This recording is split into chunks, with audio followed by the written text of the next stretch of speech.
Bonjour, vous avez entendu certainement parler du principe d'incertitude qui est lié à la mécanique quantique, mais qu'est-ce à dire? On cite souvent cette phrase d'Emmanuel Kant: l'intelligence d'un individu se mesure à la quantité d'incertitude qu'il est capable de supporter. À vrai dire, je ne sais pas si cette phrase est exacte, si ce qu'elle dit est vrai. Je ne sais pas non plus si elle est vraiment d'Emmanuel Kant. J'ai cherché la référence exacte et je ne l'ai pas trouvée. Et donc c'est une phrase qui est doublement teintée d'incertitude. Elle va donc me servir de prétexte idéal pour vous parler d'incertitude. Non pas d'incertitude en général, mais spécialement du principe d'incertitude qu'on associe, à tort ou à raison, c'est toute la question, à la physique quantique. Alors qu'est-ce que la physique quantique? C'est une physique qui s'est développée dans les années 1920 et qui permet de comprendre le comportement des particules élémentaires, comment elles interagissent entre elles, et puis de calculer aussi, grâce aux équations qu'elle contient, la probabilité d'obtenir tel ou tel résultat lorsqu'on fait une mesure sur les particules. Par exemple, une mesure de leur position, ou bien de leur vitesse, ou bien de leur énergie. Cette physique a été formalisée grâce à des jeunes gens qui sont presque tous nés en 1900, autour de 1900, qui s'appelaient par exemple Paul Dirac, Werner Heisenberg, Wolfgang Pauli, ou bien Louis de Broglie et Erwin Schrödinger, qui eux étaient nés un peu avant, dans les années 1890. Et c'est une physique qui est révolutionnaire par le fait qu'elle change complètement la façon de concevoir les objets physiques. Alors pour introduire la notion d'incertitude en physique quantique, je vais partir d'un cliché, d'une photo. Et je vais en faire la critique parce que les images de science, parfois, sont trompeuses. C'est-à-dire on croit qu'elles disent clairement le message qu'elles contiennent, mais il arrive qu'elles nous trompent, c'est-à-dire que ce qu'elles montrent est le contraire de ce que, en fait, elles démontrent. Alors, l'image que je voudrais vous montrer et dont je voudrais faire la critique est ce qu'on appelle un cliché de chambre à bulles. Les chambres à bulles sont des détecteurs qui ont été utilisés à partir de 1953 pendant une vingtaine d'années et qui avaient été inventés une année plus tôt par un physicien américain qui s'appelle Donald Glaser. En fait, ce sont des détecteurs qui permettent de voir les trajectoires élégantes, curvilignes, arborescentes qu'ont les particules chargées lorsqu'elles traversent un milieu qui est lui-même baigné dans un champ magnétique très puissant. Alors, le principe de ces chambres, c'est celui de la cocotte minute. Quand vous mettez un liquide sous pression, vous le chauffez, eh bien la pression l'empêche d'entrer en ébullition. Et si vous relâchez la pression, eh bien il reste dans un état métastable, c'est-à-dire qu'il n'entre pas tout de suite en ébullition. Simplement, si une perturbation pénètre dans le milieu, eh bien, elle va provoquer localement une petite ébullition. Eh bien, les particules qui rentrent dans les chambres à bulles sont des perturbations qui localement provoquent une ébullition. Et de proche en proche, cette ébullition se déplace et donne la trajectoire que nous pouvons prendre en photo et qui montre donc les particules qui traversent le milieu. Et quand on ne veut pas rentrer dans les détails, on dit que c'est la même chose qu'un avion à réaction dont on voit la trace dans le bleu du ciel. Et bien de la même façon, on dira finalement les particules font comme les avions, c'est-à-dire ce sont des sortes d'avions mais de très petite taille, des sortes de corpuscules, de petits grains de matière qui se déplacent dans le milieu. Et donc on interprète ces clichés comme étant la preuve que les particules sont en fait des corpuscules. Eh bien, cette conclusion, la mécanique quantique montre qu'elle est erronée.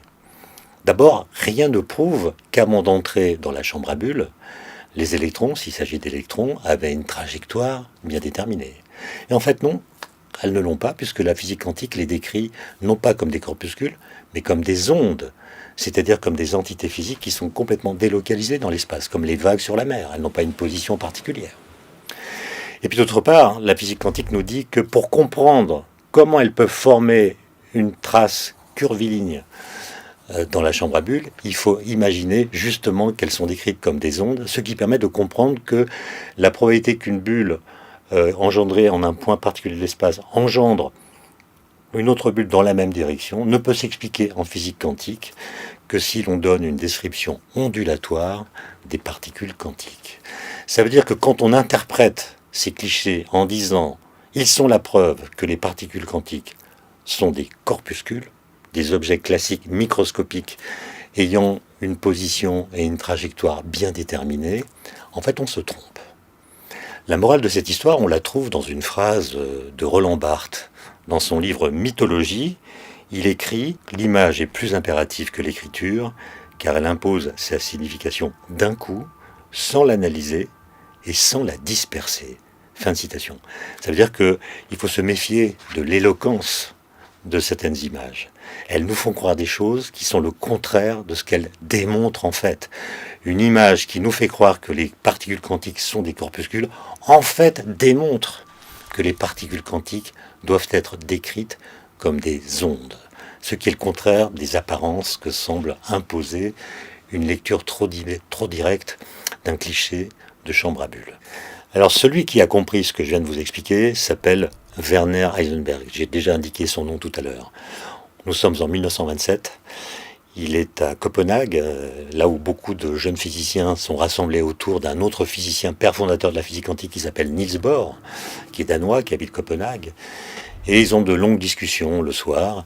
Et ces discussions amènent Werner Heisenberg à se demander ce que veut dire trajectoire d'un électron. Et dans son autobiographie qui s'appelle La partie et le tout, il racontera plus tard comment les idées lui sont venues. Il raconte que un soir, vers minuit, il s'était demandé vraiment comment est-ce qu'on peut expliquer cette trajectoire qu'on voit dans les détecteurs, alors que la mécanique quantique nous dit que les particules ne sont pas des corpuscules. Une sorte de contradiction entre ce que montrent les images et ce que décrit la physique quantique. Et il se dit, mais la physique quantique a déjà tellement fait ses preuves qu'il est difficile de venir la contester. Donc je pars du principe que les équations de la physique quantique sont exactes. Et elles contredisent ce que montrent les clichés des chambres à bulles. Et ce que se dit Heisenberg un soir, c'est qu'en fait il se souvient d'une phrase que lui a dite Einstein. Einstein lui a dit « Seule la théorie permet de décider ce qui est observable ». Et il pense que c'est dans cette phrase que réside l'explication qu'il cherche, à savoir comment rendre compatible l'observation et les équations de la physique quantique qui semblent contredire l'observation. Et il décide d'aller se promener, il va marcher dans un parc très célèbre de Copenhague, et là il a l'illumination. Il comprend que ce que montrent les clichés des chambres à bulles, ce ne sont pas des électrons, ce ne sont pas des particules, ce sont des bulles. Or ces bulles sont beaucoup plus grandes que les électrons. Et donc la mécanique quantique qui dit que en fait l'électron il n'est pas localisé, il se déplace d'une zone de l'espace vers une autre, peut-être qu'on peut rendre compatible cette description que la mécanique quantique donne des électrons avec le fait qu'il donne une trajectoire qui en apparence est celle d'un corpuscule classique.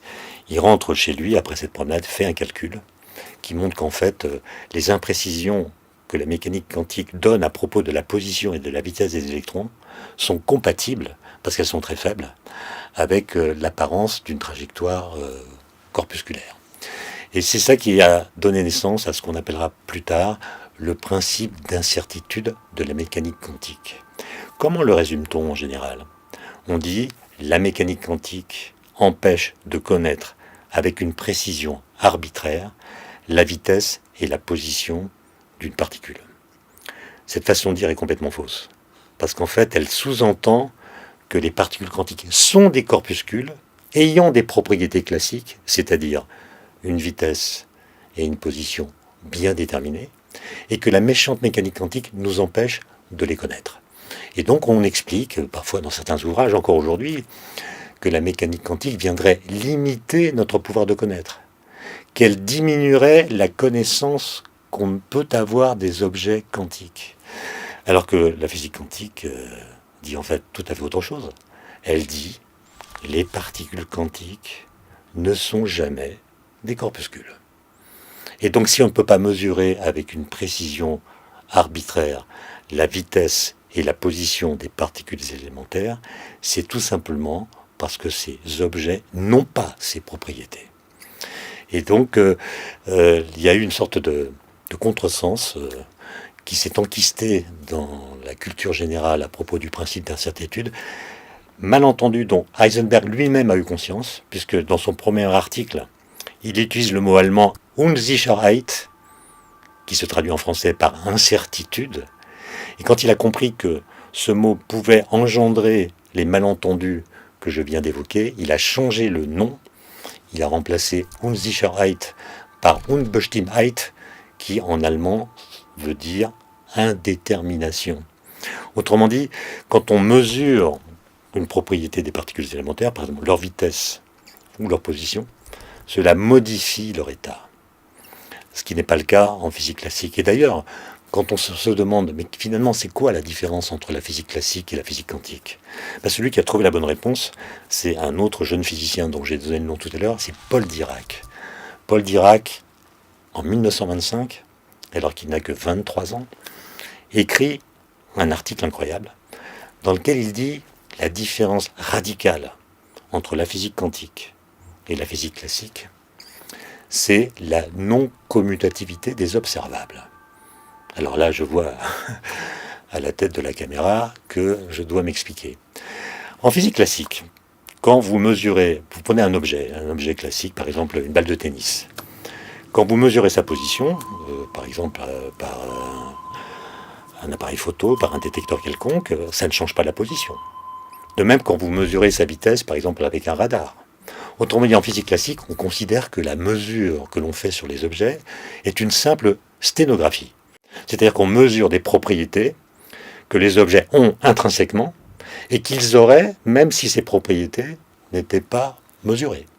C'est pas parce qu'un radar, par exemple, mesure votre vitesse que votre voiture a une vitesse. Elle avait déjà une vitesse et le radar n'a fait qu'un enregistrement de cette vitesse. Et bien, ce que dit Paul Dirac, c'est que en physique quantique, ça devient faux.